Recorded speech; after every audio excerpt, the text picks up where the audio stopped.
دوستو ایک اور ڈیفینس ایکسپرٹ کی جانب سے اس بات کی تصدیق کی گئی ہے کہ پاکستانی ایئر فورس چائنیز ساختہ EADS یعنی الیکٹرانک اٹیک اور ڈیفینس سسٹم استعمال کر رہی ہے۔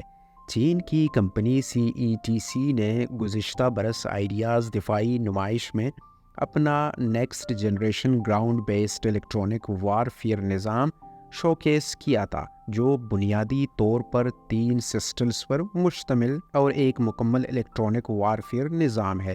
اس سسٹم میں ریڈار جیمر، کمیونیکیشن جیمر اور انٹیگریٹڈ جیمرز آفر کیے گئے ہیں۔ یہ تمام ٹائپس ایکٹیو الیکٹرانیکلی اسکین ارے ٹیکنالوجی کا استعمال کرتی ہیں، جیسا کہ اسرائیل کا اسکورپین الیکٹرانک وارفیئر سسٹم ہے۔ چائنیز سسٹم کی زیادہ تر تفصیلات دستیاب نہیں ہیں، لیکن اگر ہم اسرائیل کے اسکورپین سسٹم کو دیکھیں تو یہ ملٹی تھریٹس کو ایک ہی وقت میں ڈیٹیکٹ اور نیوٹرلائز کرنے کا نظام ہے۔ ایکٹیو الیکٹرانیکلی اسکین ارے ٹیکنالوجی کا استعمال کرتے ہوئے یہ سسٹم کئی طرح کے تھریٹس جیسا کہ ڈرونز، میزائل، کمیونیکیشن لنکس، لو پروبیبلٹی اور انٹرسیپٹ ریڈارز اور دیگر تھریٹس کو لانگ رینج پر ڈیٹیکٹ، کریک اور نیوٹرلائز کر سکتا ہے۔ اسرائیل ایرو اسپیس انڈسٹری نے 2021 میں اس سسٹم کو باقاعدہ سامنے لے آیا تھا اور یہ دعویٰ کیا تھا کہ یہ سسٹم پہلے بیان کیے گئے تھریٹس کے الیکٹرو میگنیٹک سسٹم بشمول ریڈار اور الیکٹرانک سینسرز کے علاوہ نیویگیشن اور ڈیٹا کمیونیکیشن کو ایکٹیولی ڈسٹرب کر سکتا ہے۔ اسرائیل کی الٹرا سسٹم، جو اسرائیل کی ایرو اسپیس انڈسٹری کی سبسڈی ہے، اس میں اس وقت یہ دعویٰ کیا تھا کہ ایکٹیو الیکٹرانیکلی اسکین ارے ملٹی بیم کیپیبلٹی کے ساتھ اسکورپین ایک ہی وقت میں ارد گرد کے علاقے کو اسکین کرتے ہوئے نیرولی فوکس بیم ڈپلائے کر سکتا ہے، جو الیکٹرو میگنیٹک اسپیکٹرم میں تھریٹس کو انٹرفیئر کر سکتی ہے۔ خیال رہے کہ EADS کو الیکٹرونکس ایئر ڈیفنس سسٹم بھی کہا جاتا ہے، اور یہ ایئر ڈیفنس کی کیٹیگری میں سافٹ اسکل کی کیپیبلٹی رکھتا ہے۔ تجربہ کاروں کا کہنا ہے کہ ماضی میں ایک فوکس بین دشمن کے سسٹم کو ناکارہ کرنے کے لیے استعمال ہوتی تھی، تاہم ایک سنگل بین کسی مخصوص رول یا سسٹم تک محدود تھی۔ اسکورپین یا اس قسم کے integrated electronic air defence system سینکڑوں کلومیٹر دور کئی طرح کے تھریٹس کو ڈیٹیکٹ اور جیم کرنے کی صلاحیت رکھتا ہے۔ خیال رہے کہ اسرائیل نے اسکورپین جھیل کے بعد اسکورپین N کے نام سے نیون پلیٹ فارم کے لیے بھی الیکٹرانک وارفیئر سسٹم متعارف کروایا، لہٰذا ممکنہ طور پر پاکستان کی جانب سے بھی چین سے ground based electronic warfare system کے اصول کے بعد نیون بیس سسٹم بھی حاصل کیا جا سکتا ہے۔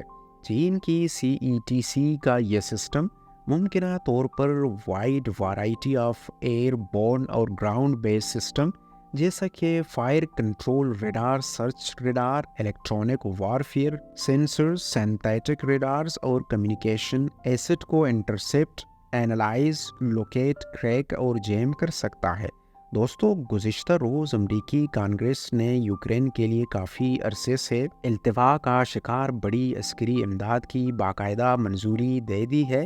امریکہ کی جانب سے یوکرین کے لیے 61 ارب ڈالرز کی امداد کے علاوہ اس پیکیج میں اسرائیل اور تائیوان کے لیے بھی بھاری عسکری امداد منظور کی گئی ہے۔ ادھر یوکرین اور دوسرے مغربی اتحادیوں نے امریکی اقدام کو سراہتے ہوئے اسے دنیا کو محفوظ بنانے کے لیے اہم قرار دیا ہے۔ امریکی ایوان نمائندگان نے ہفتے کے روز ایک ایسے امداد بل کی منظوری دی ہے جسے یوکرین کے لیے اربوں ڈالرز کی فنڈنگ کے لیے راہ ہموار کی گئی ہے۔ امریکہ کی جانب سے جہاں یوکرین کے لیے 61 ارب ڈالرز کی منظوری دے دی گئی ہے، وہیں امریکہ کی جانب سے اسرائیل کے لیے 24 ارب ڈالرز سے زائد کی اضافی امداد اسرائیل کے لیے بھی اس پیکیج میں منظور کی گئی ہے۔ یہاں یہ بات قابل ذکر ہے کہ امریکی کانگریس کی جانب سے ٹوٹل منظور کردہ اس عسکری امداد کی مالیت $55 بلین ہے، جس میں سے $85 بلین سے زائد عسکری امداد یوکرین اور اسرائیل کے لیے جبکہ باقی تائیوان کے لیے منظور کی گئی ہے۔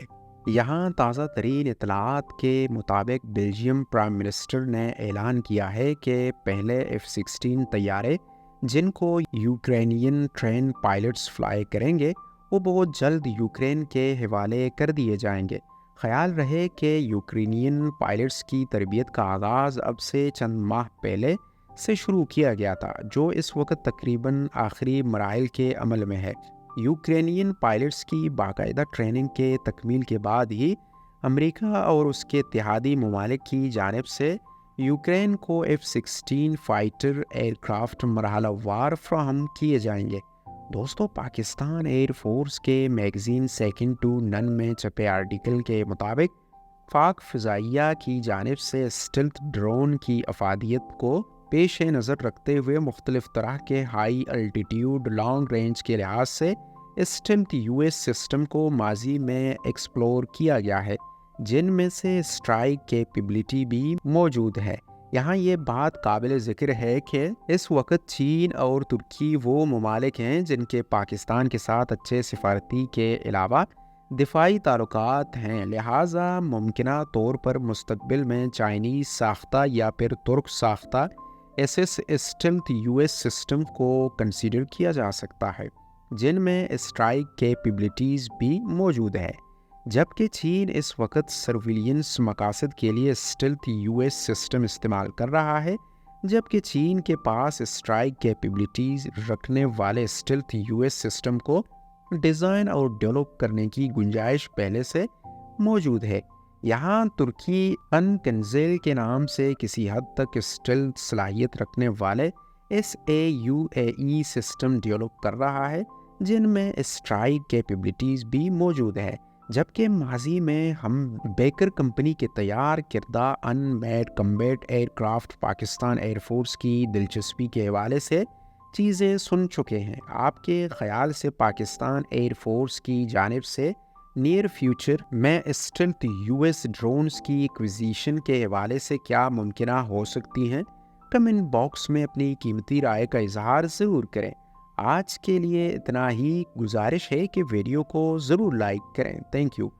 دوستو، ایک گزارش ہے، 99% ویورز ہماری ویڈیوز دیکھتے ہیں مگر سبسکرائب نہیں کرتے، تو کائنڈلی اگر آپ نے ابھی تک ہمارے چینل کو سبسکرائب نہیں کیا ہے، ہمارے سپورٹ اور موٹیویشن کے لیے چینل کو ضرور سبسکرائب کریں۔ Thank you.